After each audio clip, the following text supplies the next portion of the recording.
Je vois que vous allez bien. On va commencer par la lecture d'un texte que j'aime beaucoup. C'est, comme dans tous les textes, c'est la parole de Dieu. C'est le psaume 115. Et le psaume 115 commence avec un verset qui dit « Non pas à nous, ô Éternel. » Vous l'avez trouvé?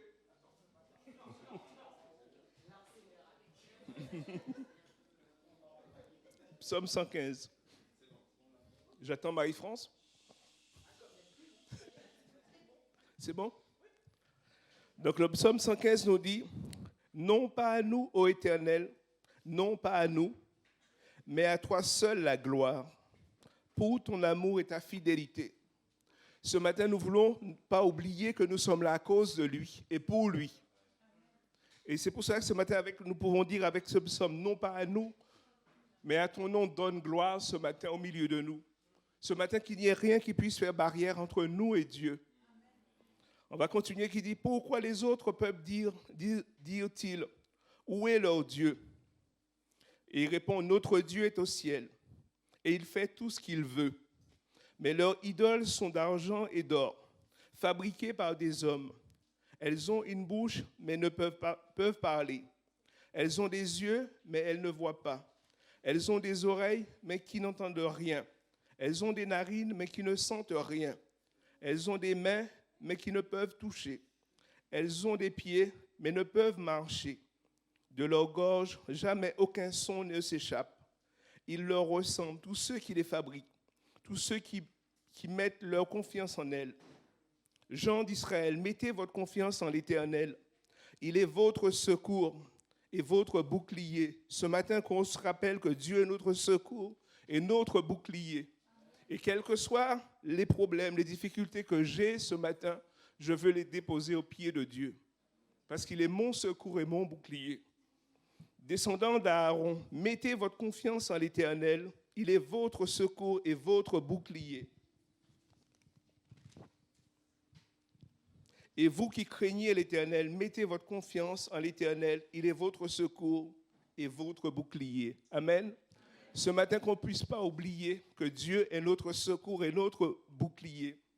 Que chacun d'entre nous, ce matin, on puisse élever la voix pour lui dire merci. Ne serait-ce qu'un merci. Un merci pour tout ce qu'il a fait pour nous durant toute la semaine.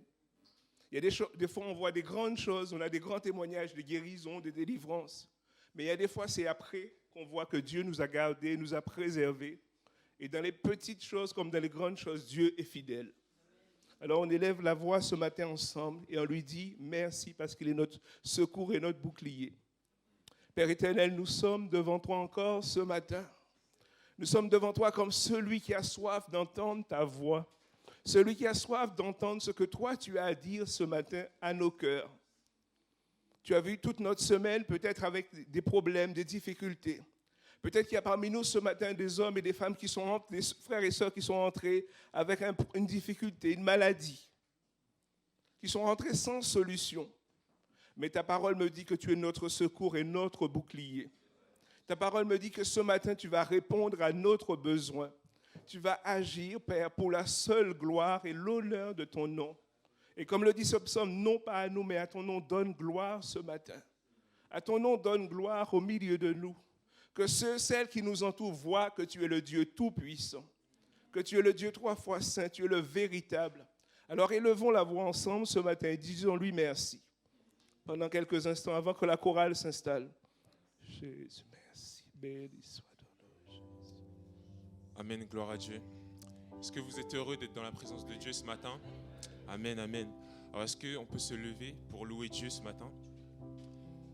Je vais vous inviter à prendre ce passage avec nous de Marc 11. Si c'est possible de l'afficher à la projo, s'il vous plaît. Marc 11, 1. Et on va aller jusqu'au verset 10.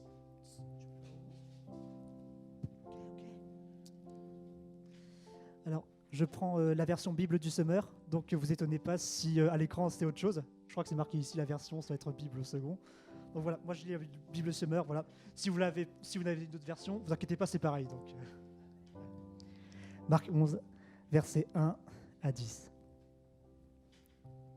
Alors qu'il s'approchait de Jérusalem, à la hauteur de Bethphagée et de Béthanie, près du mont des Oliviers, Jésus envoya 2 de ses disciples en leur disant « Allez dans le village qui est devant vous. Dès que vous y serez entrés, vous trouverez un ânon attaché que personne n'a encore monté. Détachez-le et amenez-le ici. Et si quelqu'un vous demande pourquoi vous faites cela, répondez « Le Seigneur en a besoin et il le renverra très bientôt. » Ils partirent donc, trouvèrent l'ânon attaché dehors, près d'une porte dans la rue, et le détachèrent. Quelques personnes se trouvaient là et leur dirent « Oh là, oh là, oh là, oh là! Qu'est-ce qui vous prend de détacher cet ânon ?» Et ils répondirent « Comme Jésus le leur avait ordonné, et on les laissa faire. » Ils amenèrent l'ânon à Jésus et posèrent leur manteau sur son dos. Jésus s'assit dessus. Beaucoup de gens étendirent leurs manteaux sur le chemin, d'autres des branches vertes coupées dans les champs. La foule, de la tête à la fin du cortège, criait « Hosanna! Béni soit celui qui vient au nom du Seigneur! Béni soit le royaume qui vient, le royaume de David, notre Père! Hosanna au plus haut des cieux! » Hosanna, Hosanna. Est-ce qu'on peut dire ensemble Hosanna? Amen. Et c'est ce que nous allons chanter ce matin. Le Seigneur nous invite à l'adorer, à le louer.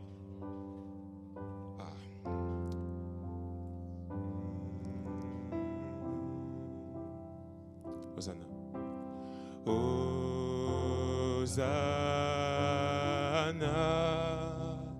au plus haut des cieux, que notre roi soit glorifié. Hosanna, Hosanna.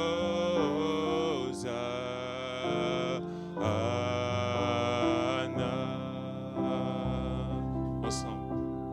Hosanna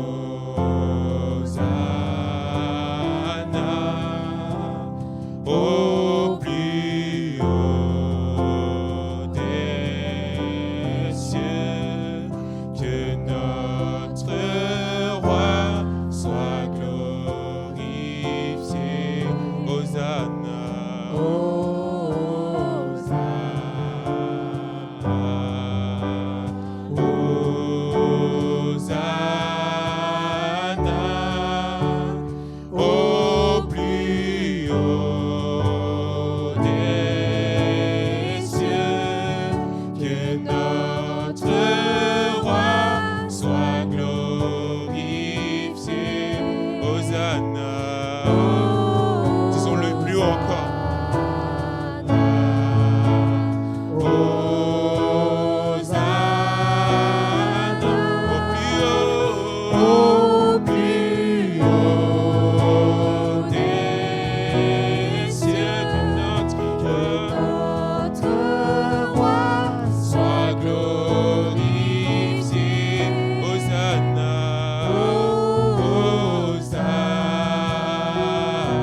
toi seul soit la gloire, Seigneur. Tu es l'alpha, l'oméga. Nous t'adorons, Seigneur. Tu es digne de louange. Tu es Alpha. Tu es l'Alpha et l'Oméga.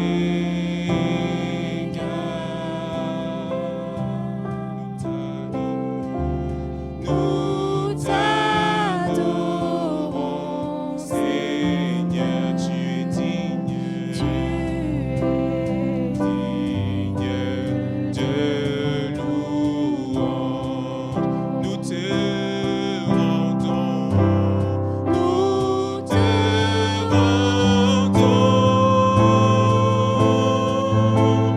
la gloire. Nous t'adorons, Seigneur.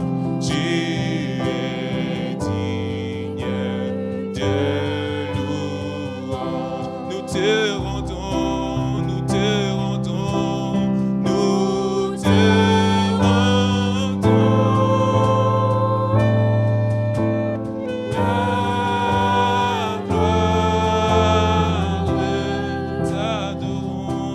nous t'adorons, Seigneur. Tu es digne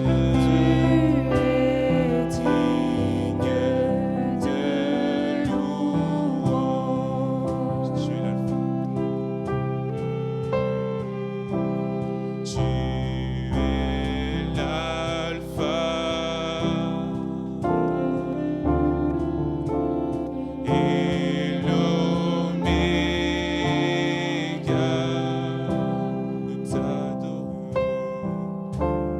Nous t'adorons, Seigneur. Tu es digne de louange. Nous te rendons la gloire. Nous t'adorons, Seigneur. Tu es digne de louange. Tu es digne de louange, Seigneur. Digne de toute gloire, Seigneur. Que rien ne nous prive de t'adorer, Seigneur, ce matin. Que rien ne nous prive d'élever la voix vers toi, Seigneur. Tu es digne, tu es merveilleux.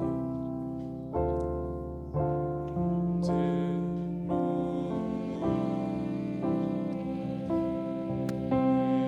Tu es digne,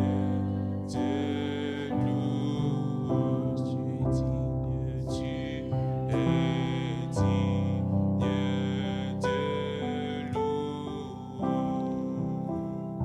Tu es digne de louange. Élevons la voix vers notre Dieu.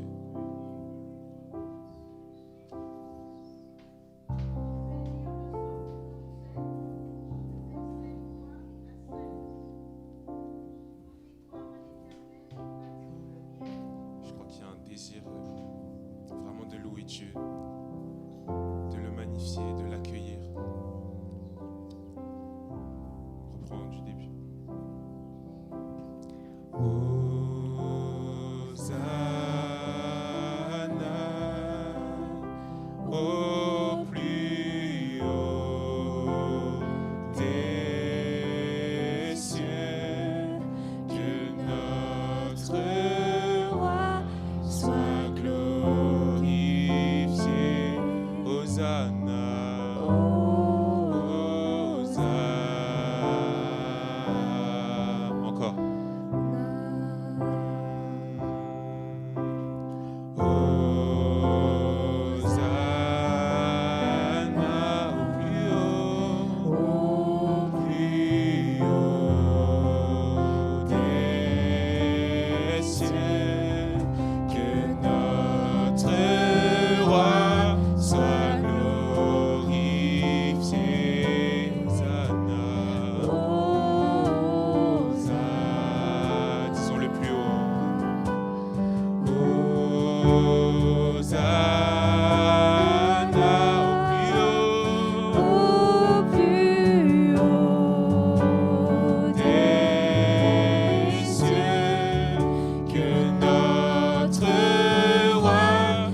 Est-ce que nous pouvons l'acclamer?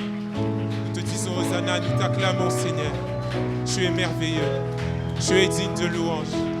Tu es merveilleux. Hosanna. Gloire à l'agneau. Gloire à l'agneau. Il est Dieu. Il est Dieu. Il est Dieu.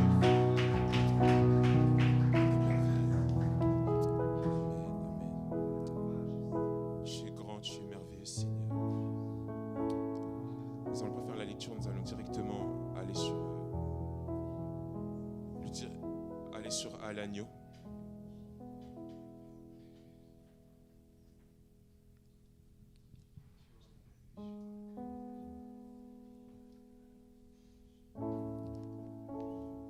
Nous allons prendre un dernier chant avant de commémorer la Sainte Seine. Et dire qu'il est l'agneau, que tous les anges louent sa sainteté, que nous le louons avec eux. Nous les accompagnons. Amen.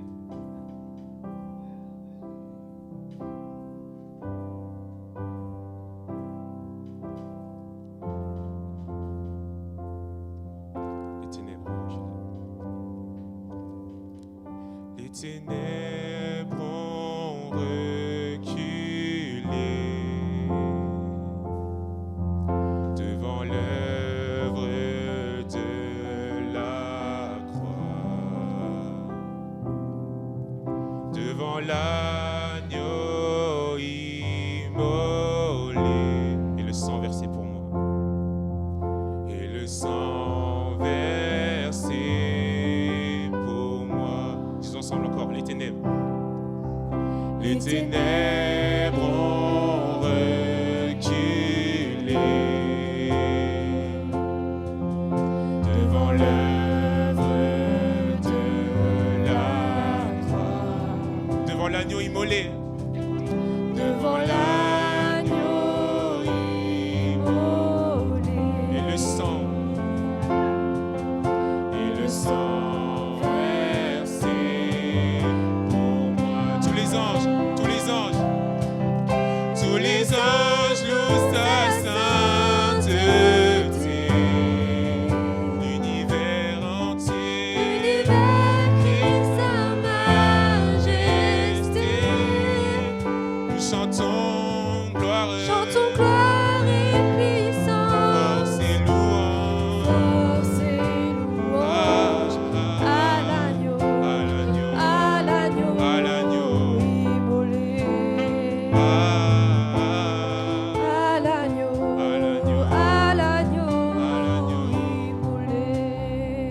De la vie qu'il a donnée, de la vie qu'il a donnée à celle qui brûle en moi, à la vie qui brûle en moi. Il m'a donné tant d'amour et aujourd'hui je suis reconnaissant.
Chantons gloire et puissance, force et louange à l'agneau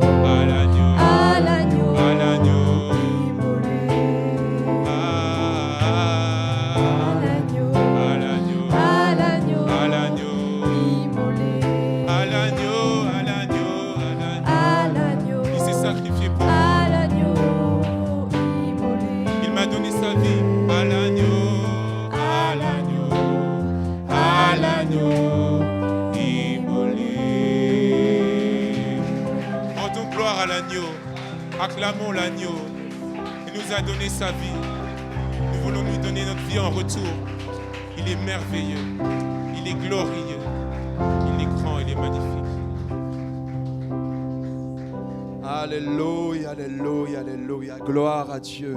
Gloire au Père, gloire au Fils, gloire au Saint-Esprit. Alléluia. Depuis tout à l'heure, nous chantons des chants pour le roi, pour honorer le roi. Il n'y a que lui qui mérite d'être honoré, que Jésus-Christ qui mérite d'être honoré. S'il n'est pas encore ton roi, vraiment j'espère, je prie qu'il devienne ton roi. Parce que c'est le meilleur roi qui soit. Il n'y a pas meilleur que lui. Il est au-dessus de tout. Si on le dit, on ne peut pas tout dire ce matin. On ne peut pas tout exprimer ce matin. Mais on va prendre le temps encore de chanter, enfin de prier en tout cas, d'élever nos voix. Je ne sais pas si vous avez encore un chant, mais on va prendre le temps d'élever nos voix. Je sens que vraiment, je suis poussé à vous dire que ce matin, nous sommes invités au trône, au pied du trône du roi, au pied du trône de Dieu ce matin. Nous sommes invités à adorer Dieu ce matin. C'est une occasion extraordinaire que Dieu renouvelle et renouvelle et renouvelle et renouvelle. Mais soyons au pied du roi ce matin. Si nous avons des fardeaux à déposer, nous les déposons. Si nous avons une bannière à lever, nous la levons. Si nous avons un chant à pousser, nous le poussons. Une parole que le Seigneur met sur notre cœur, nous le partageons pour l'édification du corps de Christ. Il y a forcément quelque chose que Dieu veut faire ce matin. Il ne nous a pas rassemblés pour rien. Il ne nous a pas rassemblés pour rien. C'est le Saint-Esprit qui nous a rassemblés, chacun d'entre nous. Qu'on lui ait donné notre vie ou pas, qu'on se sente digne ou pas, c'est le Saint-Esprit de Dieu qui nous a attirés. Alors vraiment, venons au pied du trône du roi des rois, épanchons nos cœurs, laissons le temps à chacune et à chacun de le faire aussi.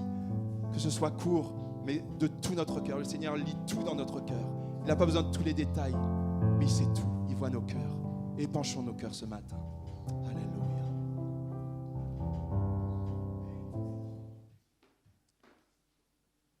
Quelquefois, quand on est dans la présence de Dieu, on n'aime pas trop avancer, quoi, mais je voulais quand même vous dire ce que le Seigneur a mis sur mon cœur pour introduire la Sainte Seine. Alors en ce moment, je suis en train de lire le moment où il y a la déportation du peuple élu.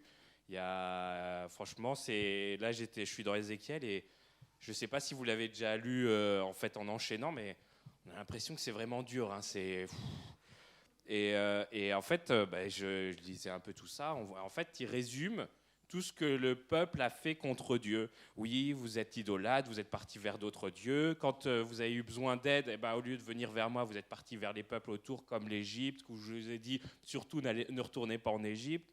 Vous avez tué des gens pour avoir leur terre. Quand on voit tout ça, on se dit, waouh. Et en fait, je me suis dit, moi, en fait, j'ai pas fait tout ça. Donc ça va, je suis quand même bien, j'ai pas fait tout ça. Donc là, il a quand même attendu beaucoup de temps pour arriver jusque-là. Bon, ça va, je pense qu'avec... je pense qu'il y a des chances que j'ai mes chances à retrouver le Seigneur.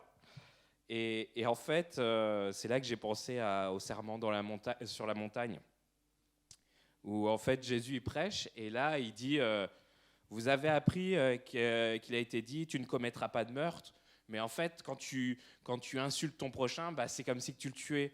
Ah, tu as entendu que tu ne commettras pas d'adultère, mais en fait, rien que le fait de regarder une autre femme, tu as déjà commis l'adultère dans ta tête. Et en plus, il l'a dit lui-même, il a dit « je ne suis pas venu pour abolir la loi, moi je suis venu pour l'appliquer ». Et donc je me suis dit ah ouais quand même là en fait non je suis pas si bien loti, on va dire. Je sais pas si vous pensez la même chose, vous me rassurez, je suis pas le seul. Mais il a été aussi la solution à ce problème. Il est venu pour donner sa vie. En fait, il nous a pas dit bon j'efface tes fautes comme ça. En fait, les fautes sont toujours là, mais je les prends. Et c'est vraiment la Sainte Seine, ce que nous rappelle ça, c'est Jésus est venu pour prendre nos fautes. Il n'est pas venu pour les abolir, pour dire ah ben non, il n'y a plus de fautes, t'as tué, c'est pas grave. Non, en fait, il est venu pour dire je suis là pour les prendre en fait. Et si vous aussi, vous vous dites, c'est Jésus la solution, c'est Jésus qui est venu pour prendre toutes ces fautes, je sais que j'en fais, je ne suis pas parfait, et c'est grâce à toi que j'essaye de le devenir. Donc si vous voulez prendre ces éléments avec nous, je vous invite à vous lever à votre place. Et je vais te demander de venir m'aider aussi.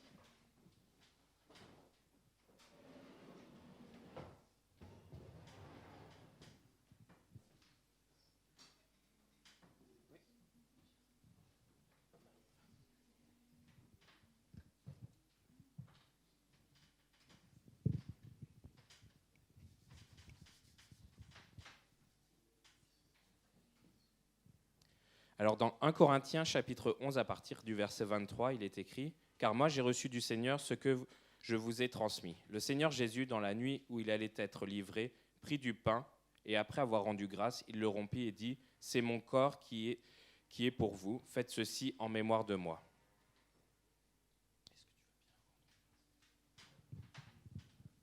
Père éternel, Dieu Tout-Puissant, nous sommes devant toi. Tu nous demandes de venir tel que nous sommes, Seigneur. Et nous savons que nous avons péché, Seigneur. Mais ce matin, Seigneur Jésus, tu as laissé vraiment cet sacrement pour nous, pour que nous puissions comprendre que vraiment c'est toi seul qui as la solution.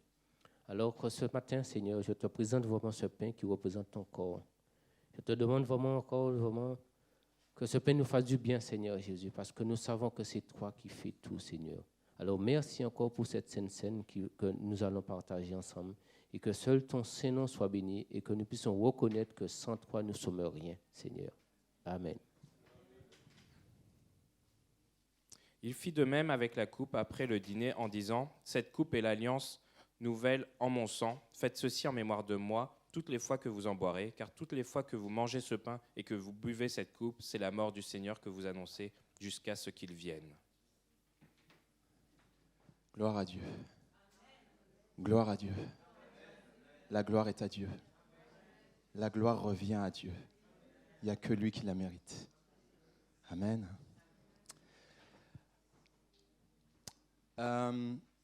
Avant de passer au temps de message, de prédication, je ne veux pas dire de message parce que le message, on a déjà eu des messages ce matin. On a entendu parler de cette main. Dieu tend la main à quelqu'un. Vraiment que le Seigneur, j'espère que vraiment celui qui devait le recevoir, celui ou celle qui devait le recevoir l'a reçu. Le Seigneur a déjà parlé ce matin. Simplement, je vais inviter Nadine. Est-ce que tu es là ? Ouais, tu es là. On a entendu tu peux venir, s'il te plaît ? Et en attendant que Nadine arrive, je vous signale que donc Philippe et Annie sont absents ce matin. Tout va bien, enfin, aux dernières nouvelles, ils vont bien. Voilà, ils sont simplement investis dans le cadre de l'implantation à Menucourt et environ, comme vous le savez. Il y a cette implantation pour laquelle on prie et je vous invite à prier. On va prendre le temps de prier d'ailleurs quelques instants. Et puis là, j'ai Nadine qui est avec nous ce matin. Tu voulais peut-être nous dire un petit mot, je crois ? Oui ? Je te passe la parole, vas-y. Bonjour à tous. En fait, je ne sais pas si vous n'avez pas remarqué, ça fait à peu près un mois que je ne suis pas là. Voilà. C'est parce que j'ai déménagé, j'habite dans les 77. 78 plutôt, pardon. J'ai quitté le 95, maintenant je suis dans le 78. Voilà. Ça ne veut pas dire que je ne vais plus venir à l'église. Là où j'habite, j'ai trouvé une église juste à côté de chez moi, 5 minutes. Merci Seigneur. Mais je vais quand même continuer à venir vous voir ici, quand je vais venir dormir chez Mucienne. Et je vais profiter pour venir aussi à l'église. Ça fait plus de 15 ans que je suis quand même à l'église. Quand j'ai commencé à venir à l'église ici, il y avait Cathy Philomène qui m'a accueilli dehors, elle m'a dit la bienvenue. Mais qui m'a amenée à l'église, c'est Sœur Sulienne. Sœur Sulienne m'emmène tout le temps. Une fois, j'ai rencontré Sœur Sulienne à la préfecture, elle commence à me parler de Dieu. Et je dis à Sulienne, mais justement, je cherche une église où aller. Et puis Sulienne m'a dit, mais il y avait une église à Cergy, Clos-Couturier. Et Sulienne m'a donné l'adresse et m'a emmenée là. Et maintenant, le pasteur est parti définitivement chez lui, aux Antilles. Et j'ai encore rencontré Sulienne. Je cherche une église encore pour y aller. Et Sulienne m'a dit, ah mais il y a une église à la rue Saint-Jean, tu vas voir, tu peux venir visiter pour voir. Ah ben je suis venue, là, c'est vrai. J'étais accueillie par Cathy dans l'entrée. Cathy m'a dit, je te souhaite la bienvenue. Et après, pasteur Philippe m'a accueilli, tout le monde m'a accueilli. Ah ben maintenant, je suis restée. Ben, ça fait plus de 15 ans, je suis là. Depuis 2006, je crois, je suis restée. Et il y a mes filles qui sont baptisées ici. Pasteur Philippe a baptisé ma grande Marie, il a baptisé aussi Fénélia. Et puis malheureusement, il y avait la troisième qui disait, ben, ce sera mon tour aussi après. Ah ben maintenant, ils ne viennent plus à l'église. Ni la dernière, ni l'avant-dernière, sauf la grande qui continue à aller à l'église parce que son mari étudie l'école théologique à Vaux-sur-Seine et elle continue à marcher dans le Seigneur. Mais les deux autres, malheureusement, ils ne viennent plus. Et la dernière, elle disait qu'elle allait baptiser, ce sera son tour, mais malheureusement. Bon, on continue à prier. Mais je sais qu'il y a Sulienne, il y a Mucienne qui continuent à prier pour mes enfants, tout le monde. Je pense que même Nadège aussi, tout le monde. Je ne vois pas Nadège, mais tout le monde. Ah, Nadège est là. Tout le monde continue à prier pour mes enfants. Ben, merci. On va prier pour toi. Vas-y, tu veux venir, s'il te plaît. Est-ce qu'on peut se lever, s'il vous plaît, pour prier pour notre sœur, pour Nadine? Alors, tu nous as dit que tu revenais nous voir. Tu tiens ta promesse, hein? Il y a des témoins là. Hein? Bon, Seigneur, nous te bénissons. Te bénissons parce que tu aimes chacun de tes enfants et vraiment merci pour Nadine, pour qui elle est, pour qui elle a été pour nous. Discrète, c'est vrai, mais présente, solide dans la prière. On a chanté ta fidélité tout à l'heure et Seigneur, ta fille est fidèle. Comme tu es fidèle envers elle, elle est fidèle, malgré les circonstances. Et je te loue, je te remercie pour tout ce qu'elle a pu apporter, pour tout ce qu'elle a vécu, tout ce qu'elle a reçu de toi. Nous la bénissons, Seigneur Dieu Tout-Puissant, dans sa nouvelle vie. Nous te remercions d'avoir pourvu à ce logement, à cette église, cette nouvelle famille spirituelle pour elle, Seigneur. Ça nous peine de la voir partir, mais nous savons que nous la reverrons. Nous la reverrons par ta grâce. Et vraiment, merci de tout conduire. Merci pour ces filles aussi, Seigneur mon Dieu, qui, nous l'espérons, nous le croyons, temporairement se sont éloignées de toi. Et merci pour Marie qui tient bon avec William, Seigneur, et leur petite famille. Nous te louons, te bénissons, Seigneur. Merci pour qui tu es, pour ce que tu fais et la bénédiction que tu fais passer au travers de Nadine, Seigneur. Elle t'aime, Seigneur. Alors vraiment, merci pour ta fidélité et ton amour. Dans le nom de Jésus, sois béni. Amen. Amen. Merci, Nadine. Ah, je ne sais pas pour vous, mais je crois qu'il va se passer quelque chose ce matin. Il va continuer à se passer quelque chose ce matin. Moi, je suis sûr. Alors, je ne vais pas vous faire un spectacle, hein, je ne sais pas faire ça. Chacun son truc. Nathan, tu fais ça beaucoup mieux que moi. Voilà, par exemple. Mais j'ai une conviction, c'est qu'il fallait que je parle ce matin du thème dont je vous parle ce matin. Alors, ne passez pas les slides, c'est moi qui vais les passer, s'il vous plaît. Merci. Moi, j'ai la télécommande. Je suis sûr d'une chose, c'est qu'il fallait que je vous parle de ce que je vais vous dire. Parce que ça fait à peu près 2 mois que j'ai ce thème sur le cœur. Et j'avais en plus à cœur de le partager le 25 septembre. Et il y a quelques semaines, quand Philippe m'a dit, ben voilà, on commence une nouvelle série sur Jacques, comme vous avez entendu pour ceux qui sont présents depuis quelques temps. Je lui ai dit, écoute, moi, le thème qui me tient vraiment à cœur, qui brûle sur mon cœur, c'est la langue. Vous savez, le truc qu'il y a là, on a tous une langue. Hein? Oui. Rassurez-moi, vous avez tous une langue. OK ? Donc, on est tous sur un pied d'égalité ce matin. OK ? Et j'avais vraiment à cœur de parler sur la langue et je demandais au Seigneur, mais quand, comment, etc. Et le Seigneur a conduit pour que ce soit aujourd'hui. Et vraiment, je ne sais pas que pour vous, moi, je suis assez fasciné par la science, la technologie. Je n'ai pas une télécommande qui... voilà, on appuie dessus et puis avec des ondes, ça fait bouger le téléphone. Vous avez tous des téléphones, j'imagine ? Oui ? Bon. Presque tous, vous avez un téléphone, vous avez déjà vu un téléphone, une voiture, un frigo. Enfin, la technologie, pour moi, c'est étonnant. Je ne vais pas dire magique, j'aime pas le mot, mais en tout cas, c'est étonnant. Je trouve que vraiment, pour réfléchir, créer des choses comme ça, c'est quand même extraordinaire. Et il y a l'une des choses qui est les plus extraordinaires, c'est le corps humain. Et dans le corps humain, il y a quelque chose qui est extraordinaire que Dieu a créé. C'est la langue. Je vous ai tiré la langue. Quel manque de respect. La langue, en fait, selon les scientifiques, je ne vais pas rentrer dans les détails, ça mobilise tout un système complexe. Il faut un pharynx pour parler. Pour parler, on ne va pas parler que de la langue, on va parler du parler, du fait de parler. Il faut un pharynx adapté qui est connecté au cerveau. Et j'ai appris ça cette semaine en faisant ce message. La langue de tout être humain est capable de produire 600 sons. Tous les êtres humains, quelle que soit la langue qu'on parle, il y a 7000 langues sur la Terre, on est capable de faire 600 sons, voilà, avec des nuances, etc. Mais on a cette capacité-là. Et ça, c'est quelque chose qui est extraordinaire et c'est au service de notre pensée. C'est-à-dire qu'on pense quelque chose, on le dit. Alors des fois, il ne faut pas dire ce qu'on pense, hein, mais des fois, on pense quelque chose, on le dit. C'est un énorme privilège, puisque Dieu, c'est le Dieu de la parole. Merci Seigneur d'avoir conduit ta prière tout à l'heure, Brigitte.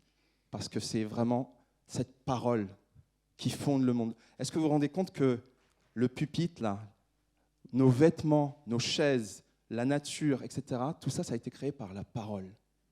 C'est la parole qui a créé la matière. Ce n'est pas la matière qui a créé la parole. C'est la parole qui a créé la matière. Ça, c'est extraordinaire. Et on est fait à l'image de Dieu. Et ce matin, on va faire un zoom sur cette langue. Alors, on pourrait parler de plein d'éléments. Là, on va être dans un passage que je vais vous donner tout à l'heure.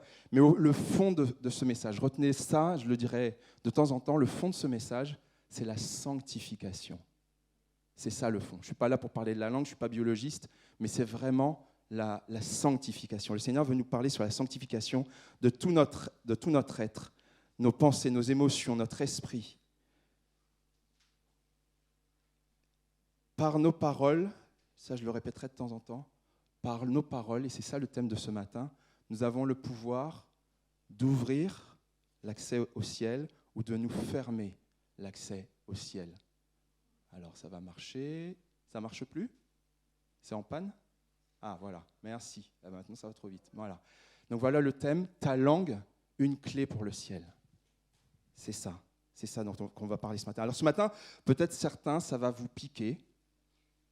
Je vais aller sur des endroits où ça fait un petit peu mal des fois, voilà, des choses qui sont un petit peu délicates qu'on veut cacher, mais il n'y a aucun jugement, il n'y a aucun légalisme dans ce que je vais dire. Peut-être certains vont me dire « Non, mais tu es trop légaliste dans ce que tu dis, tu es trop radical ». Je ne vais modestement chercher qu'à rester dans la parole, dans ce que dit la parole de Dieu. Et je vous invite à la prendre tout de suite, si vous voulez bien. On va prendre dans Jacques, au chapitre 3. Et on a combien de versets à lire? Waouh, on a 12 versets à lire. Mais c'est important qu'on les lise ensemble. Certains les connaissent, certains ne les connaissent pas, certains les ont oubliés, c'est pas très grave. Jacques 3, versets 1 à 12. Alors pour gagner du temps, je vais les lire moi-même. Ne soyez pas nombreux à vouloir devenir des enseignants, car vous le savez, mes frères et sœurs, nous serons jugés plus sévèrement. En effet, nous trébuchons tous de bien des manières. Trébuchons, nous chutons, voilà. Si quelqu'un ne trébuche pas en parole, c'est un homme mûr, capable de tenir tout son corps en bride. Quand nous mettons le mors dans la bouche des chevaux, vous voyez ce que c'est un mors? C'est bon? Ouais? Le truc qu'on met dans la bouche du cheval, tout simplement. Hein. Parce que ce n'est pas un mot qu'on utilise tous les jours. Quand nous mettons le mors dans la bouche des chevaux pour qu'ils nous obéissent, nous dirigeons ainsi leur corps tout entier. Juste on met dans la bouche, ça dirige tout leur corps.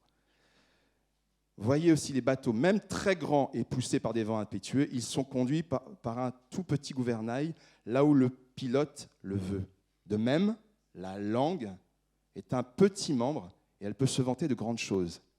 Voyez comme un petit feu peut embraser une grande forêt. La langue aussi est un feu. C'est le monde de la méchanceté.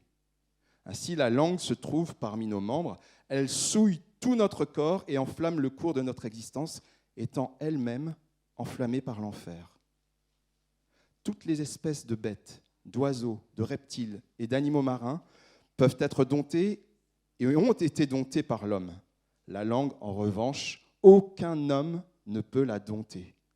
C'est un mal qu'on ne peut pas maîtriser. Elle est pleine d'un venin mortel.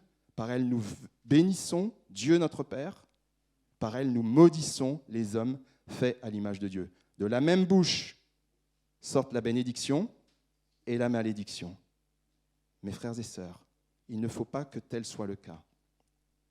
Une source fait-elle jaillir par la même ouverture de l'eau douce et de l'eau amère? Un figuier, mes frères et sœurs, peut-il produire des olives ou une vigne des figues? De même, aucune source ne peut produire de l'eau salée et de l'eau douce. Ce passage parle tout seul.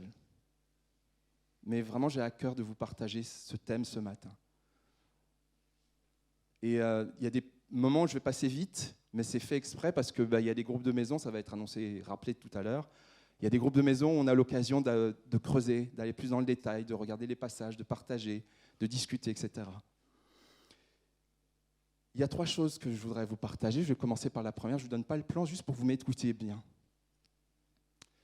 La première question que je me suis posée, c'est comment on parle au ciel. Je pense que vous n'êtes jamais posé la question. Hein. Il n'y a que moi qui suis un peu bizarre, je pose des questions bizarres. Mais comment on parle au ciel, dans la présence de Dieu, les anges, le Père, le Fils, le Saint-Esprit? Comment ils parlent là-haut? Comment ça parle? Alors, j'ai jamais été.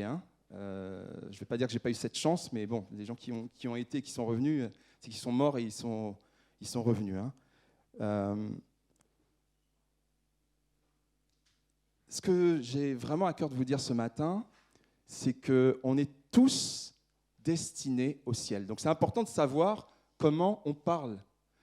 Si vous faites un voyage, si, je ne sais pas, on dit, tiens, je vais en Norvège, par exemple, au hasard, ou je vais faire un voyage, je ne sais pas, au Kenya, par exemple, ou au Portugal, peu importe.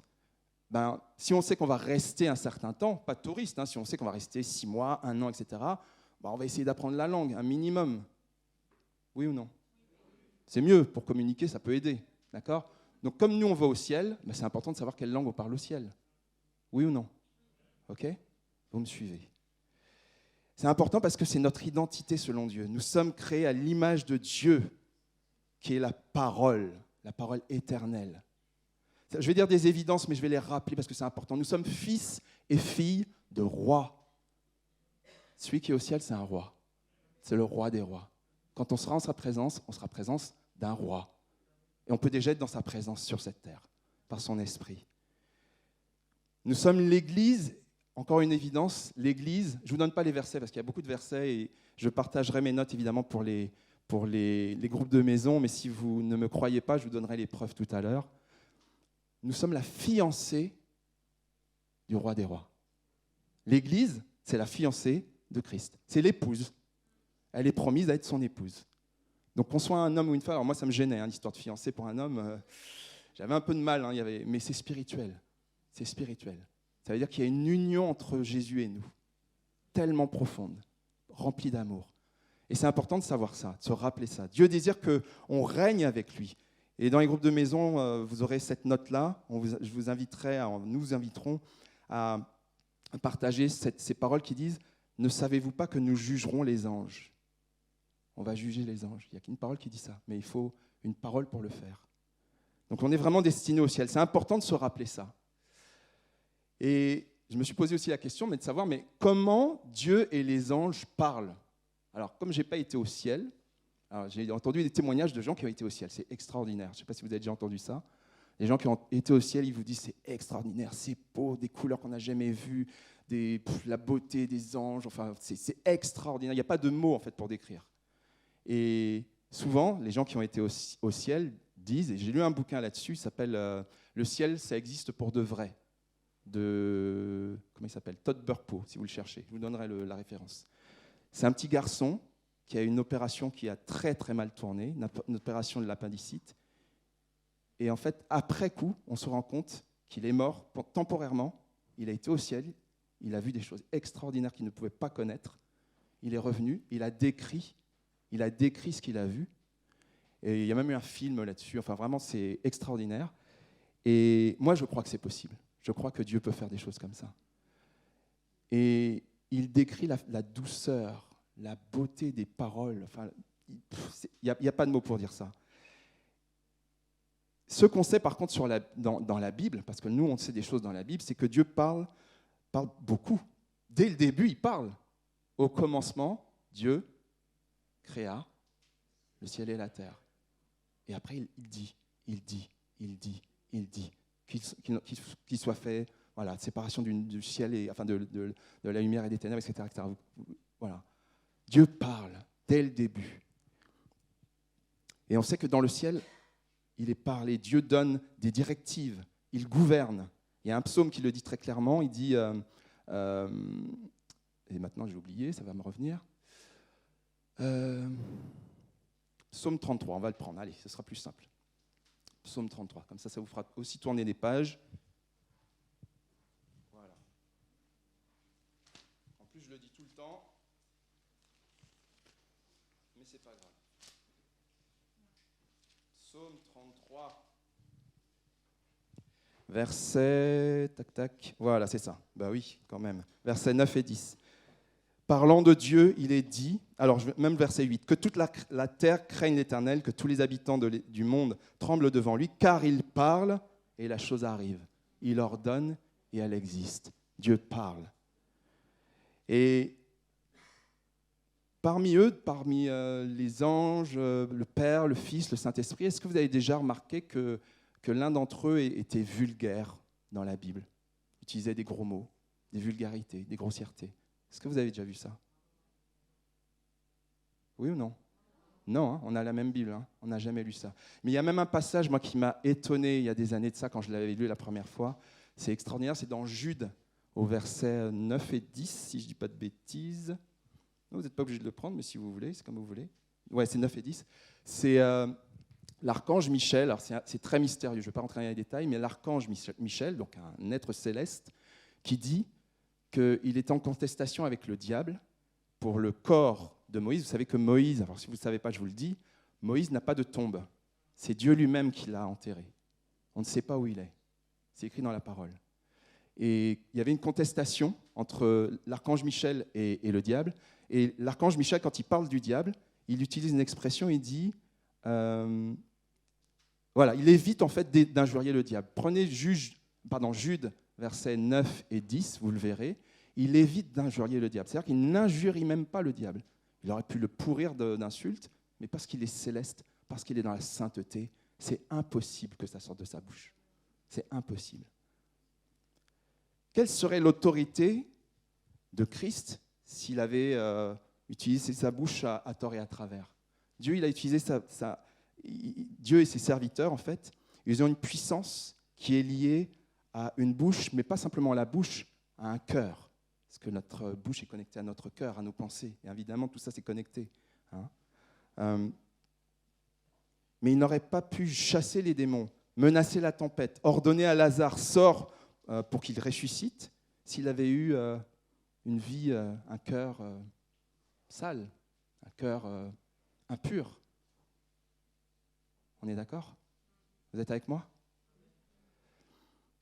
Je ne suis pas en train de dire que la langue est plus importante qu'autre chose aujourd'hui, mais aujourd'hui, il faut qu'on parle de la langue. Il faut qu'on parle de la façon dont on parle tous. Et je me mets vraiment dedans, parce que moi aussi, j'ai des luttes. Alors, parler, dans Jacques, on l'a lu tout à l'heure, parler, c'est une façon que Dieu nous a donnée, parce qu'il nous a fait à son image, de gouverner, de diriger. Un leader, un responsable, un directeur, un président, un roi, ou même un parent, un grand frère par rapport à ses petits frères et sœurs, une grande sœur par rapport à ses petits frères et sœurs, et bien quelque part, il a une autorité qui vient de sa parole. Oui ou non? Et cette autorité, elle est vraiment importante. Et Dieu nous a délégué cette capacité à faire de la même chose. Mais dans Jacques, vous avez remarqué, on a parlé de différentes choses. On va aller dans le détail tout à l'heure, mais il est parlé de maîtriser un cheval avec un mors. Vous vous rappelez de ça? Ou un gouvernail avec un bateau. C'est-à-dire que cette image-là, c'est l'image de la maîtrise de soi. C'est la maîtrise de soi. C'est ça que ça veut nous dire. C'est-à-dire que le Seigneur attend de nous qu'on ait une maîtrise de la façon dont on parle. On ne peut pas parler n'importe comment. On ne peut pas employer les mots qu'on entend dans la société autour de nous, à tort et à travers. Voilà. Nous sommes destinés au ciel. Le Seigneur nous dit, sans la sanctification, nul ne verra Dieu. Et la sanctification passe aussi par nos pensées, passe aussi par la façon dont nous parlons. C'est super important. Et cette maîtrise, même pour quelqu'un qui ne croit pas en Dieu, quelqu'un qui ne marche pas avec Dieu, quelqu'un qui ne veut pas Dieu dans sa vie, cette maîtrise-là, c'est super important. Il y a des gens, ils parlent n'importe comment et après, ils s'étonnent d'avoir des problèmes. Ils ont des conflits, ils ont des incompréhensions, ils vexent des gens, ils blessent des gens, etc., etc. Même sans Dieu, c'est valable ce que je suis en train de dire là, mais à plus forte raison quand on va au ciel. Alors, une chose que vraiment, je voudrais vous partager, voilà, on a besoin d'un gouvernail. Je ne sais pas si c'est très net, là, l'image du gouvernail, là, mais bon, faites-moi confiance, c'est un gouvernail. Voilà. Ah oui, hein. Bon. Marie-France valide. Ce que j'aimerais maintenant vous partager aussi, c'est arrête de te disqualifier par ta langue. Que toi et moi, on arrête de se disqualifier par notre langue. Se disqualifier, c'est-à-dire de louper, de se fermer l'accès au ciel, c'est ce que je vous disais au tout début, par la façon dont on parle. Alors vous allez me dire, mais non, mais moi je suis sauvé, ça y est, mais je vais au ciel, c'est sûr, quoi. Si tu renies Dieu, je suis désolé, hein. Voilà. Il y a des situations très concrètes. Je vais vous prendre quelques situations, peut-être que ça va parler, je ne vous demande pas de lever la main, hein, et je ne pointe personne, je suis moi-même dans ces situations-là. Ça m'est arrivé. Tu t'es énervé contre quelqu'un de ta famille, tu l'as insulté. Première situation. D'accord ? Deuxième situation, je vous dis qu'il y en a 3 là. Tu as dit à ton enfant, t'es vraiment un bon à rien. T'es vraiment un bon à rien. Et le Seigneur veut, je sens dans mon cœur que le Seigneur veut guérir quelqu'un ce matin par rapport à cette parole qu'il a entendue quand il était petit. Le Seigneur veut te guérir de cette parole parce que tu es bon, parce que le Seigneur t'aime, parce que tu as de la valeur à ses yeux. Le Seigneur te le dit encore ce matin, tu es une créature si merveilleuse. Tu n'es pas un bon à rien ou une bonne à rien. Mais peut-être que tu l'as entendu, peut-être que tu l'as toi-même dit. Et puis pendant une réunion avec des amis au travail, tu as lâché une petite expression comme ça, « Oh, moi je suis zen, hein. Oh, moi de toute façon, je vais m'ouvrir. » Moi, ça m'a ouvert mes chakras, cette réunion. Voilà. Vous avez déjà entendu cette expression ? Ça m'a ouvert les chakras. Vous avez déjà entendu ça ? Non ? Bon, on va en parler tout à l'heure. Ces 3 situations. Alors, on n'est pas on ne va pas faire une police de la parole. On n'est pas là pour contrôler, que personne ne contrôle ce que l'autre dit. Hein. C'est à chacun de, vis-à-vis de Dieu, soit avec Dieu, se contrôler. On peut s'encourager, on peut prier, on peut s'exhorter, on peut se dire, écoute, fais attention, mais ne nous jugeons pas. Ça, c'est le piège de ce que je suis en train de vous partager. Je vous le dis tout de suite. Encourageons-nous, ne nous jugeons pas. Parce qu'après, on va dire, oui, liberté d'expression, j'ai le droit de parler comme je veux, on est en France, c'est démocratie, machin. Bon, oui, c'est vrai, mais bon, on va au ciel. C'est ça notre destination. Jésus dit, ah bah tiens, vous avez la référence, Matthieu 12, 37. Allez, prenez vos Bibles, s'il vous plaît. Matthieu 12, 37. Est-ce qu'il y a quelqu'un qui peut le lire avec une belle voix, bien nette ? Je ne sais pas si je peux pas... Vous avez un micro derrière ? Ouais. J'ai un micro là ? Ah, super, merci.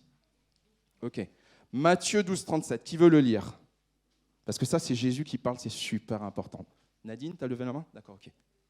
Ah ben on profite de toi encore. Hein. Tiens, vas-y. Qu'est-ce que dit Jésus ? Alors, Matthieu 12, le verset 37 oui. nous dit « Car par tes paroles, tu seras justifié, et par tes paroles, tu seras condamné. » Merci. Super, merci. Vous connaissiez ce passage ? Ça vous dit quelque chose ou pas trop ? En tout cas, je vous encourage à l'apprendre par cœur. C'est facile. Par tes paroles, tu seras justifié. Par tes paroles, tu seras condamné. Jésus, on venait de l'accuser d'avoir chassé des démons par la puissance du diable, pour faire simple. Et Jésus leur a répondu simplement, sans s'énerver, mais il a répondu aux religieux qui le condamnaient, qui l'accusaient de ça. Il leur a dit, non, mais vous dites n'importe quoi. Enfin, je suis le Fils de Dieu, il leur a expliqué, enfin voilà. Mais surtout, il leur a dit, attention à la façon dont vous vous adressez à moi et surtout à la façon dont vous vous adressez au Saint-Esprit, parce que vous avez blasphémé le Saint-Esprit. Et en faisant ça, comment dirais-je, le Seigneur nous rappelle que nos paroles à nous tous, peuvent nous ouvrir ou nous fermer l'accès à Dieu. Elles peuvent nous condamner comme elles peuvent nous justifier. Elles peuvent faire du bien comme elles peuvent faire du mal. Ça paraît une évidence, mais je vous le partage. Et dans ce passage de Jacques qu'on a lu au tout début, la conséquence de ça, c'est qu'une parole, ça peut ravager des relations, comme un incendie. Il est parlé d'un feu tout à l'heure. Hein. Elle peut même salir, elle peut souiller. Vous savez que quand il y a un incendie, souvent, enfin moi ça m'est jamais arrivé, j'espère que ça vous arrivera, ça ne nous arrivera jamais, mais on l'a déjà vu, quand il y a un feu quelque part, une maison qui est ravagée par le feu, c'est très très sale en fait. Hein. Parce que tout a brûlé, mais en plus il y a des choses qui sont décomposées, qui sont très très sales. Et ça reste, c'est assez tenace. Et le feu, ça salit. Ce feu-là, en tout cas, je ne parle pas du feu du Saint-Esprit, ce feu-là, il salit. Donc il y a certaines paroles qui peuvent salir. Tu ne changeras jamais, tu n'es qu'un... Voilà. Je regrette de t'avoir fait confiance, etc. Les sources de ces paroles, c'est que souvent, la source de ça, c'est la colère. C'est le conformisme. Je vous ai cité 3 paroles tout à l'heure. Je ne sais pas si vous vous rappelez, on va les reprendre un petit peu tout à l'heure, mais vraiment, c'est souvent la colère et le conformisme parce que, et là je vous ai mis la référence, c'est de l'abondance du cœur que la bouche parle. Ton cœur dit quelque chose, il y a quelque chose qui sort. Ton cœur, ta pensée, enfin voilà, vous avez compris ce que je voulais dire. Il y a quelque chose qui sort. Parce que il fallait que ça sorte parce que c'était dedans.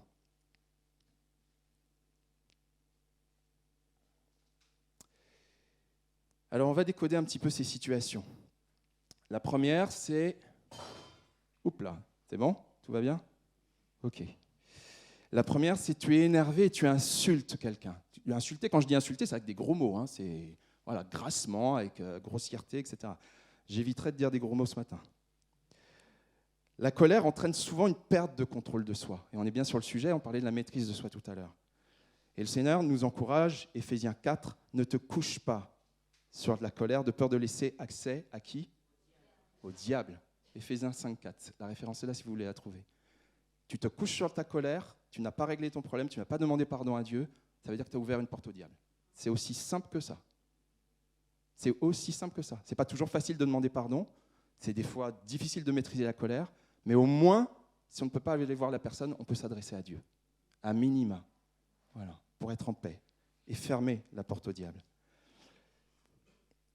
Éphésiens 5,4, vous le lirez, ne le lisez pas là, s'il vous plaît, écoutez-moi. Mais Éphésiens 5,4, c'est un passage où Paul nous parle de quelque chose. Alors là, ça va piquer un petit peu. Il défend aux chrétiens, il ne s'adresse pas aux gens qui ne connaissent pas Dieu, il s'adresse aux chrétiens.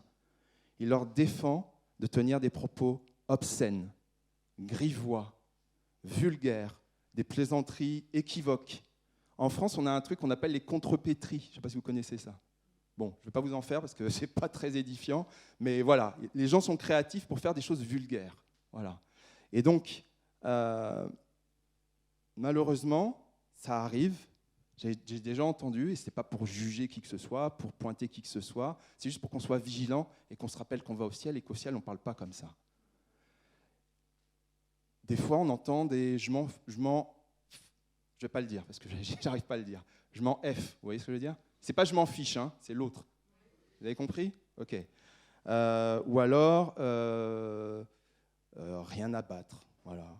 Ou alors le mot de Cambronne, qui commence par un M en 5 lettres. Vous voyez? Ok? Qui sort comme ça, de la bouche d'un chrétien.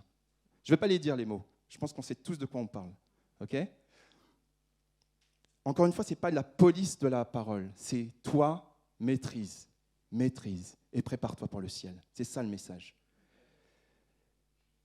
Et en fait, quand on prend « je m'en F », c'est un mot, cherchez sur Internet, vous le trouvez tout seul, c'est un mot qui a une connotation sexuelle, de rapport sexuel, mais sale. Voyez? Donc quand on lâche ça dans sa bouche, c'est ça qu'on est en train de dire. Quand on dit le mot de Cambronne « aime Tintin », on parle de quelque chose qui est en décomposition, qui n'est pas très propre, qui n'est pas... Qu'est-ce que ça fait dans la bouche d'un chrétien? Qu'est-ce que ça fait dans la bouche d'un enfant de Dieu? Puisqu'on ne parle pas comme ça dans la Bible. Et vous n'avez pas ce mot-là on n'a pas ce mot-là dans la Bible. On ne parle pas comme ça au ciel. Alors entraînons-nous, encourageons-nous à parler comme on parle au ciel. Et la meilleure façon de savoir comment on parle au ciel, c'est la parole de Dieu, c'est la Bible. Là, on sait comment on parle au ciel. On a un aperçu, en tout cas. On ne sait pas tout, mais on a un aperçu. Et en plus, la chance qu'on a en France, c'est qu'on a une langue riche. Réfléchissons. Qu'est-ce qu'on pourrait dire à la place de je m'en fiche? Qu'est-ce qu'on pourrait dire à la place? Comment? Je m'en moque. Qu'est-ce que tu disais? Je n'en ai que faire. Ça, c'est la noblesse. Oui? Oui, c'est haut, hein, c'est élevé. Hein. Oui, vas-y. Je m'en désintéresse. C'est un peu long, mais oui, je m'en désintéresse, ouais. À la place de je m'en... on peut dire quoi? Je m'en moque. Je m'en lolaire. Je ne sais pas ce que ça veut dire, mais c'est joli. D'accord, ok. Ça m'est égal, ouais. C'est pas grave. Ok? On a plein de possibilités. On a plein de possibilités. On ne va pas faire la liste. Mais choisissons de parler comme on parle au ciel. Ce n'est pas mon souci, etc. À la place de M, tana, on peut dire zut, mince, flûte. Voilà. Il y a plein de possibilités. On va prendre maintenant le deuxième cas. Tu traites ton enfant de bon à rien. On t'a traité de bon à rien, mais on va prendre le cas où c'est toi qui traites ton enfant, ou je ne sais qui, même un adulte, de bon à rien. Ça veut dire que tu l'as condamné. Ça veut dire que tu l'as enfermé. Tu es bon à rien. Qu'est-ce que tu veux qu'on fasse avec ça? Qu'est-ce que tu veux qu'on fasse avec ça? Tu es en train de dire à quelqu'un qu'il est bon à rien. Qu'est-ce qui est bon à rien? En plus, c'est faux. Ça n'existe pas, quelqu'un qui est bon à rien. Mais tu l'as enfermé. La personne, elle y a cru. En plus, si c'est un enfant, c'est intégré. Il va vraiment y croire. Et il y a des adultes, des années plus tard, c'est terrible. Il y a des adultes qui en prennent conscience. C'est terrible dans leur vie après. C'est une explosion. Or, et là où le Seigneur veut agir, c'est qu'il n'y a aucune condamnation pour ceux qui sont en Jésus-Christ et qui marchent selon l'Esprit. Il n'y a aucune condamnation. Donc ça, tu peux le briser sur la base de cette parole, si tu l'as reçue. Et si tu as dit une parole de ce type-là, demande pardon, répare les dégâts, si c'est possible. Par tes paroles, tu seras justifié, par tes paroles, tu seras condamné. Et puis, il y a une troisième parole, je voudrais vraiment la dire. Je sais que le temps passe, mais c'est important. Il y en a une qu'on entend qui est à la mode depuis quelque temps, depuis un petit moment déjà, c'est « je suis zen » ou alors « ça m'a ouvert les chakras ». Je ne sais pas si vous avez déjà entendu qui a déjà entendu cette expression ? « Ça m'a ouvert les chakras ». Alors, je vais traduire. Je suis zen, en général, on dit ça pour dire « je suis tranquille, je suis cool, ça va ». Je suis en paix, je suis détendu. Vous voyez, on peut dire plein de choses en français. Voilà. Ce qu'il faudrait comprendre, c'est ce que ça veut dire en fait. Le zen, ça évoque en fait une branche japonaise du bouddhisme, Mahayana, c'est écrit dans Wikipédia, moi je ne fais que lire. Voilà. Donc la branche japonaise du bouddhisme, héritée du Chan chinois. Vous trouvez ça dans le Wikipédia, j'ai rien inventé. Et puis on peut aller plus loin, mais ce n'est pas le but ce matin. Ça met l'accent sur quoi? Sur une méditation silencieuse. Alors, je ne parle pas de la méditation de la parole. Là, on parle de la méditation, on fait le vide en soi, tati-tata, on invoque les esprits, tati-tata. Enfin, voilà, c'est de ça qu'on parle. Hein. Ou alors, si on ne le fait pas pour invoquer les esprits, pour faire le vide en soi. Quand on fait le vide en soi, on ne connaît pas Dieu, il y en a un qui veut rentrer. Attention. Attention. Et puis, alors, c'est pour dire je suis zen. Mais on peut dire je suis tranquille, je suis cool, on peut dire plein de trucs, mais pas je suis zen. Enfin, je ne fais pas la police, je ne suis pas en train de vous dire ce qu'il faut dire, ce qu'il ne faut pas dire. Je ne suis pas dans ce truc-là. Mais moi, je ne le dis pas. Et je pense que c'est bien qu'on ne le dise pas. Pareil, ça m'a ouvert les chakras. Ça m'a ouvert les chakras, ça veut dire qu'en fait, tu as vécu une situation qui t'a ouvert l'esprit à une nouvelle façon de penser. Tu n'avais jamais vu les choses comme ça. Voilà. Tu peux le dire autrement. Parce que les chakras, le problème, c'est que ça veut dire, c'est pareil, ça vient du bouddhisme et de l'hindouisme, ça parle des points de jonction dans le corps. Alors, je n'ai pas de dessin, je ne veux pas vous faire je ne suis pas un expert de ça, mais ils disent dans le bouddhisme et dans l'hindouisme, il y a des points de jonction dans le corps, des points d'énergie. D'accord ? Et ces points d'énergie, on peut les activer ou les désactiver. Okay ? C'est une croyance qui, en plus, il y a beaucoup d'ésotérisme derrière ça, beaucoup d'occultisme derrière ça. Je ne vous fais pas de détails si vous voulez aller plus loin. Chakra, je ne sais pas, je ne l'ai pas écrit, mais c'est S-H-A-K-R-A. Voilà. Ou C, il y a avec un C ou avec un S, comme on veut. Voilà. Si on est totalement né de nouveau, il y a des choses que toi et moi, on ne peut plus dire. Peut-être que ça vous choque, peut-être que ça titille. Moi, ça m'a un peu titillé aussi, parce que ça m'a rappelé des choses que je disais. Voilà. Mais notre but, c'est le ciel. Et le but de tout ça, pour aller un petit peu plus loin, alors, je vais vous faire une petite démonstration, un petit truc que je vais vous montrer.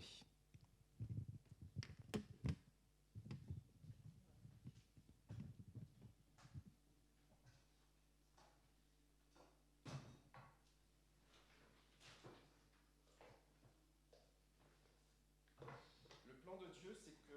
Tu peux monter le micro, s'il te plaît. Excuse-moi, je suis désolé, sinon on ne va pas m'entendre. C'est pour le YouTube. C'est pour YouTube,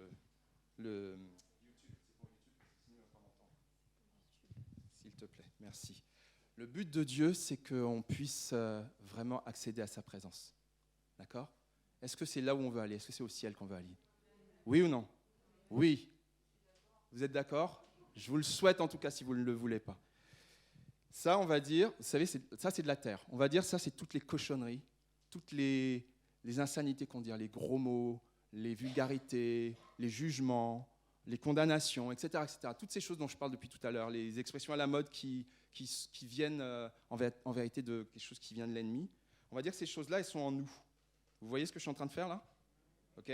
Ces choses-là, des fois, on va dire, elles sont en nous.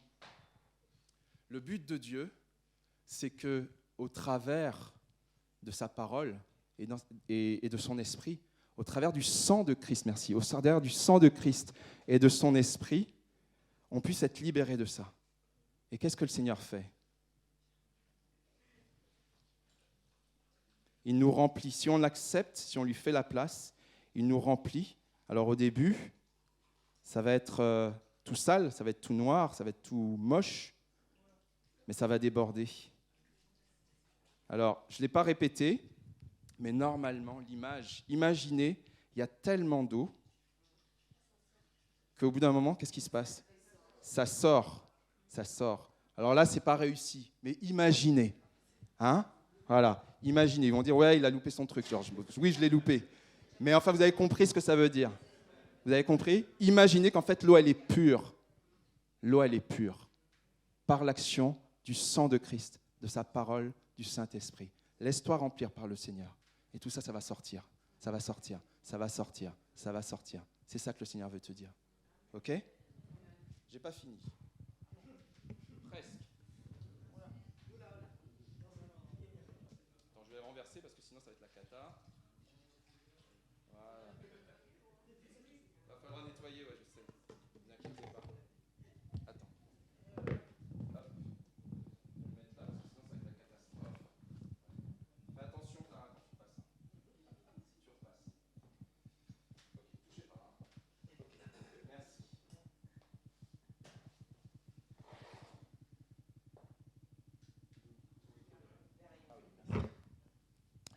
Je tenais à vous montrer ça, parce que c'est important de se dire, ok, j'ai fait un constat, je fais des efforts, j'ai pris conscience, mais il y a des fois on peut se dire, mais tout seul on ne va pas y arriver.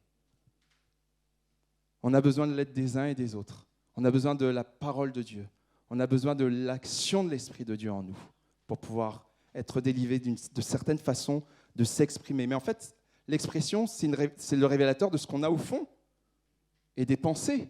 Parce que sinon, c'est que superficiel. Il y a des choses qu'on sait qu'on ne va pas dire. Donc, on va soi-même se retenir. Mais au fond, on les pense. Ça s'appelle l'hypocrisie. Hein ? Ou alors la correction. Je ne sais pas. Hein ? Mais en tout cas, voilà. Il y a des choses, on a vraiment besoin que le Seigneur soit là à l'action pour nous. Il y a d'autres passages qui parlent d'avoir une langue double. Moi, j'aime beaucoup ce passage qui parle de... comment dirais-je, d'avoir une bouche qui bénit, on l'a lu tout à l'heure, Jacques 3, versets 9 à 12, une langue qui bénit, une langue qui maudit, une source qui produit de l'eau douce et de l'eau amère. C'est pas possible. Soit tu produis de l'eau amère, soit tu produis de l'eau douce. Tu peux pas faire les deux. Comment c'est possible ? Dans la nature, ça n'existe pas. Comment ça se fait qu'en nous, ça existe ? Si notre nature, elle est céleste, elle est de Dieu, on produit les choses de Dieu. Alors, c'est un chemin. C'est la sanctification, c'est un processus. Ça ne se fait pas comme ça. Des fois, on vient de loin. Moi, sur certaines choses, je venais de très loin. Mais le Seigneur a fait son action. Et je ne suis pas arrivé, hein, clairement. Garde ton cœur plus que de toute autre chose, car c'est de lui que viennent les sources de la vie. Proverbe 4, 23. Vous m'avez souvent entendu le dire, mais c'est un verset que j'aime énormément, qui est tellement vrai. Garde ton cœur plus que toute autre chose, parce que c'est de lui que viennent les sources de la vie. Alors, l'objectif de Dieu, voilà, c'est ce que je disais tout à l'heure, si nous sommes nés de nouveau, il y a des choses qu'on ne peut plus dire. Gardons ça dans notre cœur. Alors, le plan d'action de Dieu, c'est de nous préparer au ciel, je vous l'ai dit. Ça, on l'a dit. Et je voudrais juste qu'on s'arrête là-dessus. Alors, idem, prenez, les slides seront communiqués aux responsables de groupe de maison. Si vous voulez prendre une photo, il y a plein de références. Évidemment, on ne va pas toutes les voir ce matin. Mais l'objectif de Dieu, j'ai pris cette fontaine, c'est pas une fontaine, c'est une cascade d'eau vive, magnifique, je ne sais pas où c'est, mais c'est très très beau. C'est qu'on puisse bénir, c'est qu'on puisse être purifié. Il y a parmi ces versets là, il y en a un qui dit la bouche du juste. Quand il est dit la bouche du juste, ça parle de la bouche de l'enfant de Dieu, de celui qui marche avec Dieu, de celui qui aime Dieu, de celui qui veut vraiment marcher avec Jésus, son disciple. La bouche du juste, écoutez ce que ça dit, est une source de vie. C'est pas beau ça? Tu parles, c'est la vie que tu communiques. Au lieu que la condamnation, la mort, les trucs nuls, sales, etc. Tu ouvres la bouche, c'est une source de vie. La personne qui est en face de toi, elle est bénie. Elle est rafraîchie, ça lui fait du bien. Elle dit, allez, continue, parle. Vas-y. Il y a une autre parole qui est dans Ésaïe 50. Le Seigneur m'a donné le langage des disciples. Vous savez qu'il y a un langage des disciples? Je ne parle pas du patois de Canaan quand on utilise l'expression chrétienne habituelle. Je ne parle pas de ça. Le langage des disciples. Ésaïe 50, verset 4. Oui, c'est ça. Le Seigneur m'a donné le langage des disciples pour que je sache soutenir par la parole celui qui est fatigué. Vous avez médité, on va méditer.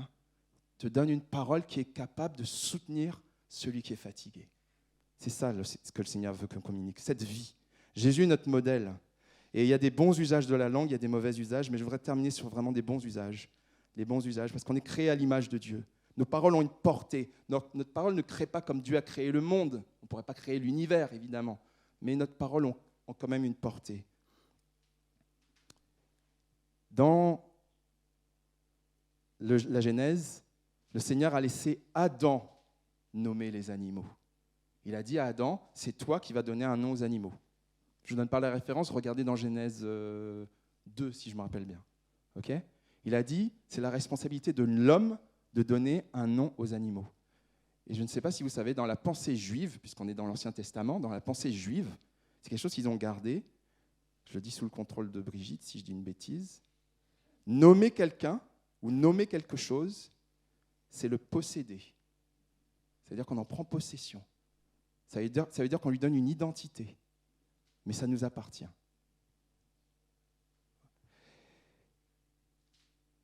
Et le Seigneur attend de toi et de moi que nos paroles soient assaisonnées de sel.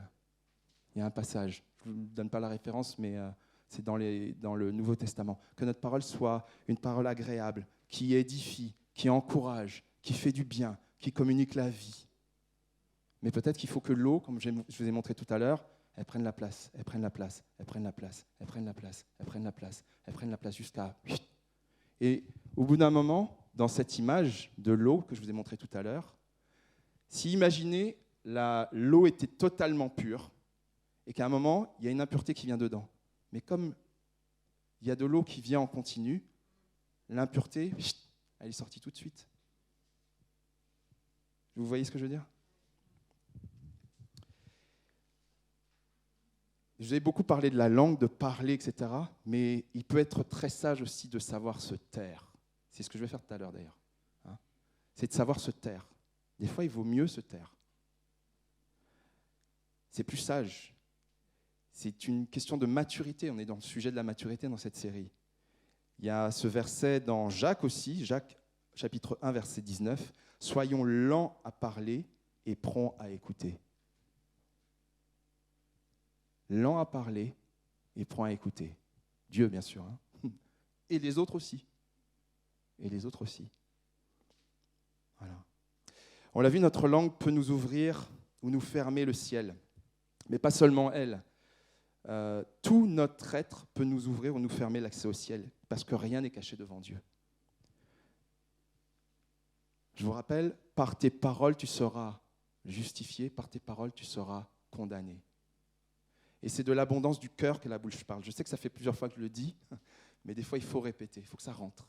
Il faut qu'on le garde, qu'on le médite, qu'on le mâche. Notre sujet, c'est la sanctification sans laquelle nul ne verra Dieu.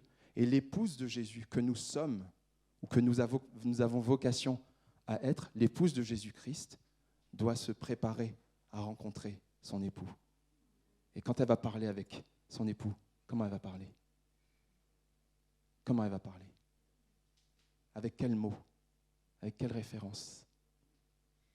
Bien sûr qu'il y a l'amour, mais il faut aller plus loin. Alors encourageons-nous les uns les autres. Encore une fois, je le répète, ne jugeons personne.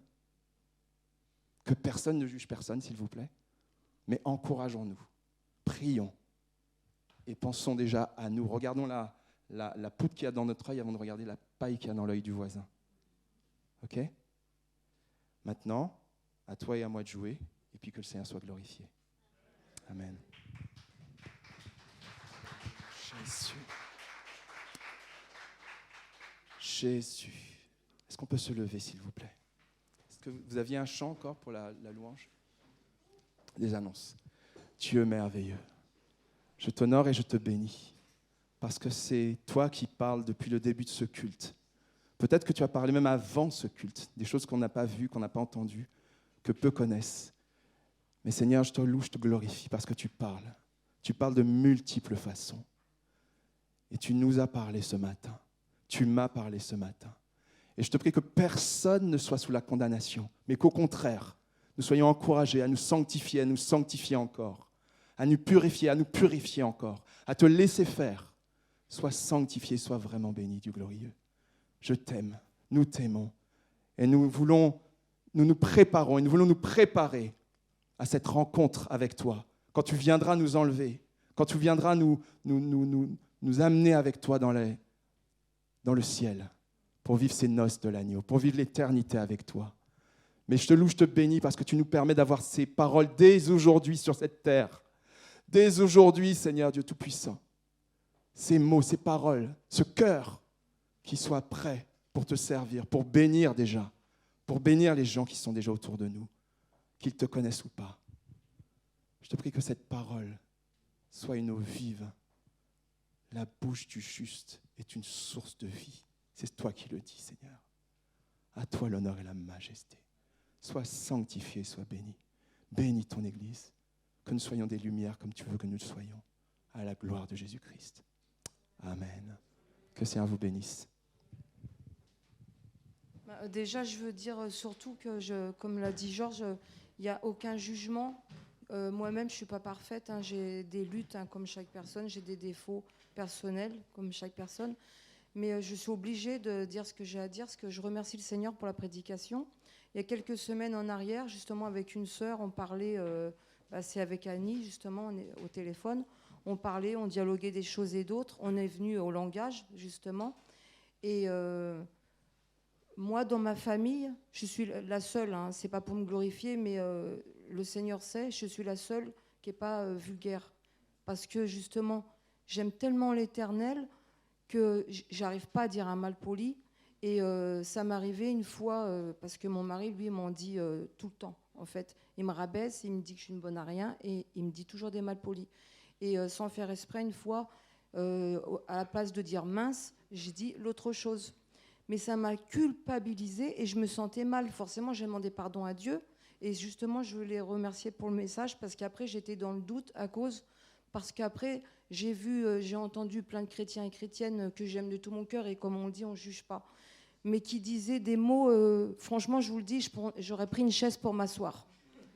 Et j'ai rentré dans ma chambre et je dis, Seigneur, parce que oui, c'est vrai, je le dis, c'est aussi la vie que j'ai qui fait que je me culpabilise, mais c'est tellement aussi que j'aime le Seigneur Jésus.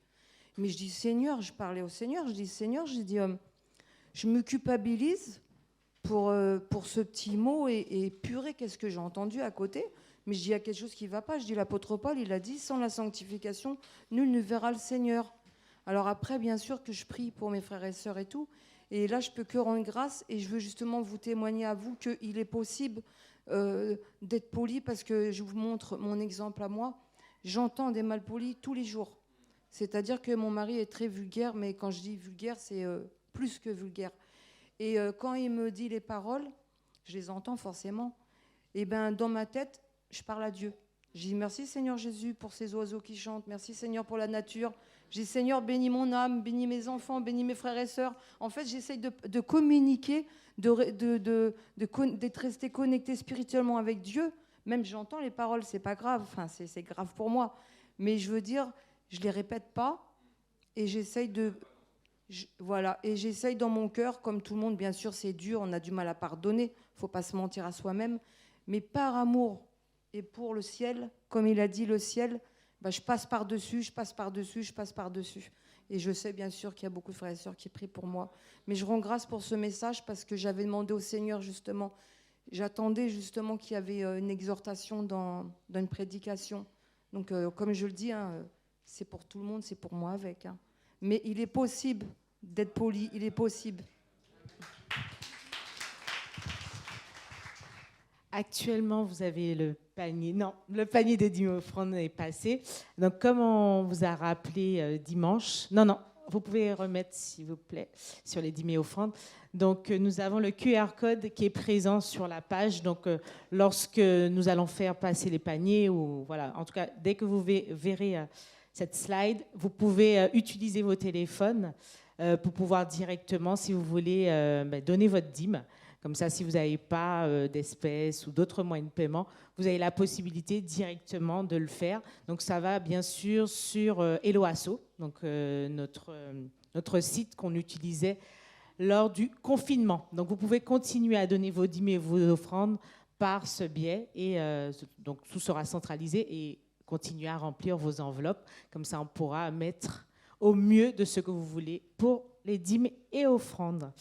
Donc, à cœur ouvert pour le chocolat, la vente des chocolats. Alors, on ne m'a pas dit qui est-ce qui faisait l'annonce. Je ne sais pas. Amélie, Marie-France, c'est toi qui fais l'annonce pour... Alors, bonjour à tous et à toutes. Alors, c'est pour vous dire que les catalogues pour le chocolat pour Noël sont à disposition, que c'est jusqu'à fin octobre, que les paiements sont faits avec les commandes, voilà. Et puis que la livraison sera faite début décembre, voilà. Et que les chèques ne seront mis que quand les livraisons seront faites, voilà.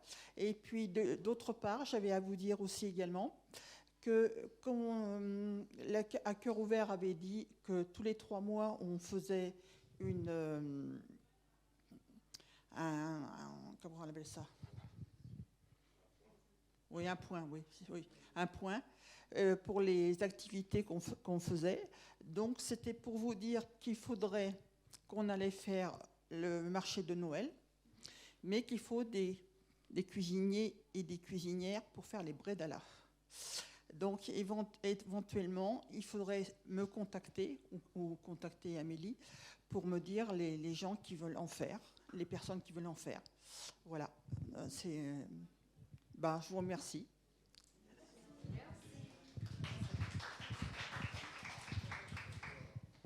Je veux bien être goûteuse, si vous voulez. Hein. C'est pas un rôle facile. Hein. Donc, oui, que j'oublie pas. Dans 2 semaines, nous aurons notre séminaire avec notre frère Christophe. Non, il faut que je m'habitue aussi. Avec Christophe Blum. Et donc, du coup, nous avons 3 sessions. Donc là, je ne sais pas si c'est précisé ou c'est vraiment très petit. Je vais regarder plutôt mon planning, ça sera mieux. Donc, le vendredi, nous nous retrouvons à 20h. jusqu'à 22h. Le samedi, nous avons une session de 14h30 à 17h30 et une autre session de 20h à 22h. Donc nous vous proposons, non mais voilà, vous n'avez pas le choix, nous aurons un temps d'agape. Donc il est fortement conseillé d'apporter son repas pour qu'on puisse faire un temps de partage ensemble. Et voilà, ne pas penser à faire le va-et-vient de chez vous ou aller acheter autre chose. Donc pensez à apporter votre repas pour voilà, l'entre-deux, entre la session de samedi, donc 14h et 20h. Donc, le repas en commun. Et bien sûr, le dimanche, nous avons notre temps de culte. Est-ce qu'il y a un temps l'après-midi, Nadège? Je ne suis plus sûre. Donc, voilà. Il faut que je le retire du planning. D'accord. Donc, il sera avec nous quand même sur le dimanche. D'accord. Donc, notez bien sur les agendas, vendredi 7, samedi 8, de toute façon, on va communiquer aussi sur la semaine phare. Mais voilà, dans 2 semaines, nous avons notre séminaire sur la foi et la prière. Pour cette semaine, nous nous retrouvons pour les groupes de maison, du mardi au vendredi. Et dimanche à 10h30, nous continuons notre série sur le défi de la maturité. Cet après-midi, voilà, la rentrée du groupe de jeunes. Donc, si vous êtes jeune comme moi, vous pouvez aller voir Louise et Raphaël. Est-ce qu'on peut prier pour cette semaine? Merci Seigneur pour ta présence. Merci parce que tu nous parles. Merci parce que même si ce n'est pas toujours agréable ou facile d'accepter quand tu pointes le doigt sur certaines choses, mais tu es un Dieu d'amour. Donc, dans tous les cas, quand tu nous dis quelque chose, quand tu déposes quelque chose sur nos cœurs, c'est parce que tu veux nous rappeler à l'ordre et tu veux surtout nous éviter un danger de mort, quelque chose qui nous nuit, quelque chose qui n'est pas bon pour nous. Parce que tu sais ce qui est bon pour nous, ce que nous avons besoin et ce qui est bon pour nous. Pas ce que nous voulons, mais ce qui est bon pour nous. Alors, aide-nous à rentrer dans cette dimension de toujours écouter ce que tu nous dis à travers de différentes façons dont tu nous parles. Aide-nous à rester dans le désir de t'écouter, de vouloir ce que tu veux pour nos vies chaque seconde. Merci de nous aider à être des personnes de bénédiction, des personnes de vie, des personnes qui bénissent autour d'eux et que ce membre qui est qui a tellement de dimensions des fois et qui peut faire tellement de tort que nous puissions vouloir l'utiliser à bon escient, comme tu le veux pour nous, et que nous puissions, lors de la décision de prononcer un mot, à réfléchir, comme ce dicton dit, à tourner la langue tellement de fois avant de parler, parce que nous pouvons faire tellement de tort et des choses que nous ne pouvons pas effacer une fois que nous les avons prononcées. Alors aide-nous, Seigneur, à être des agents de bénédiction, des disciples de bénédiction, des personnes qui bénissent autour d'elles lorsqu'elles ouvrent la bouche, lorsqu'elles parlent, lorsqu'elles prononcent des mots. Et que tu sois notre guide. Esprit Saint, remplis-nous de toi. Et comme cette image, vraiment cette belle image que Georges nous a montrée, que nous nous laissions déborder par toi pour que les choses sales, les choses mauvaises, même les choses qui ont été écrites, peut-être dites sur nous, soient effacées parce que tu vas nous remplir de toi, nous remplir de ta présence. Et au lieu de reproduire le schéma qui a été écrit ou donné ou dit sur notre vie, nous puissions bénir autour de nous, nous puissions apporter la délivrance et la guérison autour de nous parce que nous nous laissons remplir par toi. Seigneur, tout ce qui est fait par toi ne peut pas être défait, alors que tout le mal qu'on aurait pu faire peut être défait lorsque ton nom est prononcé. Alors c'est ton nom que nous prononçons, Jésus. Et que tout ce qui est mauvais soit retiré, soit banni de nos vies, banni de nos pensées, banni de nos espérances ou nos décisions pour l'avenir. Et que ce soit seulement la vie qui vient en toi, la source qui vient en toi, qui soit empreinte de nous. Nous te présentons cette semaine, nous te présentons les familles que nous représentons, nous te présentons chaque projet, chaque chose que nous aurons à vivre, à expérimenter cette semaine. Que tout soit empreint de toi. Sois élevé aujourd'hui éternellement, en ton nom. Amen. Bonne semaine, soyez bénis.